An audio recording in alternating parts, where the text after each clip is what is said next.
بسم اللہ الرحمن الرحیم۔ السلام علیکم پیارے دوستو، ایک صحابی کا خوبصورت واقعہ آپ کے نظر آپ کی خدمت میں۔ مدینہ کا بازار تھا، گرمی کی شدت اتنی زیادہ تھی کہ لوگ نڈال ہو رہے تھے۔ ایک تاجر اپنے ساتھ ایک غلام کو لیے پریشان کھڑا تھا۔ غلام جو ابھی بچہ ہی تھا، وہ بھی دھوپ میں کھڑا پسینہ پسینہ ہو رہا تھا۔ تاجر کا سارا مال اچھے داموں بک گیا تھا، بس یہ غلام ہی باقی تھا جسے خریدنے میں کوئی بھی دلچسپی نہیں دکھا رہا تھا۔ تاجر سوچ رہا تھا کہ اس غلام کو خرید کر شاید اس نے ایک گھاٹے کا سودا کیا ہے، اسے اچھا منافع ملے گا، لیکن یہاں تو اصل لاگت ملنا بھی دشوار ہو رہا ہے۔ سوچ لیا تھا کہ اب اگر یہ غلام پوری قیمت پر بھی بکا تو اسے فوراً بیچ دے گا۔ مدینہ کی ایک لڑکی کو اس غلام پر نظر پڑی تو اس نے تاجر سے پوچھا کہ یہ غلام کتنے کا بیچو گے؟ تاجر نے کہا میں نے اتنے میں لیا ہے اور اتنے کا ہی دے دوں گا۔ اس لڑکی نے بچے پر ترس کھاتے ہوئے اسے خرید لی۔ تاجر نے بھی خدا کا شکر ادا کیا اور واپسی کی راہ لی۔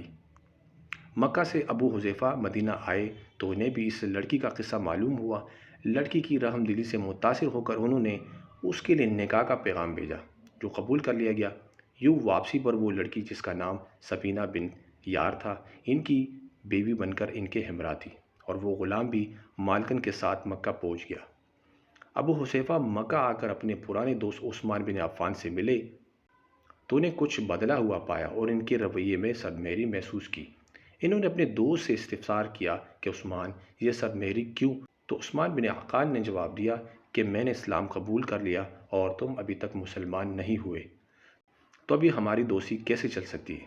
ابو حذیفہ نے کہا تو پھر مجھے بھی محمد صلی اللہ علیہ وسلم کے پاس لے چلو اور اس اسلام میں داخل کر دو تم قبول کر چکے ہو۔ چنانچہ حضرت عثمان رضی اللہ تعالیٰ عنہ نے انہیں نبی کریم صلی اللہ علیہ وسلم کی خدمت میں پیش کیا اور وہ کلمہ پڑھ کر دائرہ اسلام میں داخل ہو گئی۔ گھر آ کر انہوں نے اپنی بیوی اور غلام کو اپنے مسلمان ہونے کا بتایا تو ان دونوں نے بھی کلمہ پڑھ لیا۔ حضرت ابو حذیفہ رضی اللہ تعالیٰ عنہ نے اس غلام سے کہا کہ چونکہ تم بھی مسلمان ہو گئے ہو، اس لیے میں اب تمہیں غلام نہیں رکھ سکتا، لہٰذا میری طرف سے اب تم آزاد ہو۔ غلام نے کہا آقا، میرا اب اس دنیا میں آپ دونوں کے سوا کوئی نہیں ہے، آپ نے مجھے آزاد کر دیا تو میں کہاں جاؤں گا؟ حضرت ابو حذیفہ رضی اللہ تعالیٰ عنہ نے اس غلام کو اپنا بیٹا بنا لیا اور اپنے پاس ہی رکھ لیا۔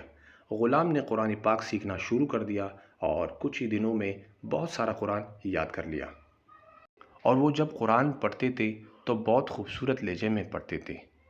ہجرت کے وقت نبی کریم صلی اللہ علیہ وسلم سے پہلے جن صحابہ نے مدینہ کی طرف ہجرت کی، ان میں حضرت عمر رضی اللہ تعالیٰ عنہ کے ساتھ حضرت ابو حذیفہ رضی اللہ عنہ اور ان کا پالک بیٹا بھی تھا۔ مدینہ پہنچ کر جب نماز کے لیے امام مقرر کرنے کا وقت آیا تو اس غلام کی خوبصورت تلاوت اور سب سے زیادہ قرآن حفظ ہونے کی وجہ سے انہیں امام چن لیا گیا۔ ان کی امامت میں حضرت عمر رضی اللہ تعالیٰ عنہ جیسے جلیل القدر صحابی بھی نماز ادا کرتے تھے۔ مدینہ کی یہودیوں نے جب انہیں امامت کرواتے دیکھا تو حیران ہو گئے کہ یہ وہی غلام ہیں جسے کوئی خریدنے کے لیے تیار نہ تھا۔ آج دیکھو کتنی عزت ملی کہ مسلمانوں کا امام بنا ہوا ہے۔ اللہ پاک نے انہیں خوش دل و اسقط بنایا تھا کہ جب آیات قرآنی تلاوت فرماتے تھے تو لوگ پر ایک مہویت طاری ہو جاتی اور راہگیر ٹھٹک کر سننے لگتے۔ ایک دفعہ ام المؤمنین حضرت عائشہ رضی اللہ عنہ کو رسول اللہ صلی اللہ علیہ وسلم کے پاس حاضر ہونے میں دیر ہو گئی۔ آپ صلی اللہ علیہ وسلم نے توقف کی وجہ پوچھی تو بولیں کہ ایک قاری تلاوت کر رہا تھا، اس کے سننے میں دیر ہو گئی، اور خوشلحانی کی اس قدر تعریف کی کہ حضرت محمد صلی اللہ علیہ وسلم خود چادر سنبھالے ہوئے باہر تشریف لے آئے۔ دیکھا تو وہ بیٹے تلاوت کر رہے ہیں۔ آپ صلی اللہ علیہ وسلم نے خوش ہو کر فرمایا، اللہ پاک کا شکر ہے کہ اس نے تمہارے جیسے شخص کو میری امت میں بنایا۔ کیا آپ جانتے ہیں کہ یہ خوش قسمت صحابی کون تھے؟ ان کا نام حضرت سالم رضی اللہ عنہ تھا، جو سالم مولا ابو حذیفہ رضی اللہ عنہ کے نام سے مشہور تھے۔